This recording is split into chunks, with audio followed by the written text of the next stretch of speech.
How to change your lock screen wallpaper on Android. So hello guys, welcome back to my YouTube channel. In this quick tutorial I'll be showing you a quick way to change your simply lock screen wallpaper on your Android device. So first thing, just head over to any of your gallery section and find any of the photos.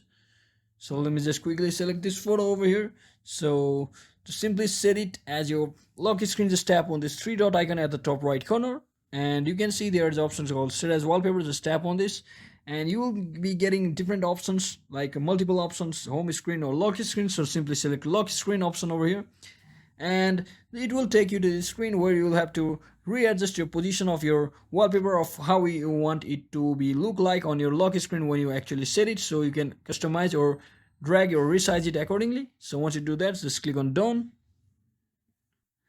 and just wait for a few seconds, and the changes will be automatically applied to the lock screen. So that is it for today guys. I hope this video was helpful. If it was, don't forget to like and subscribe to the channel. See you on the next one.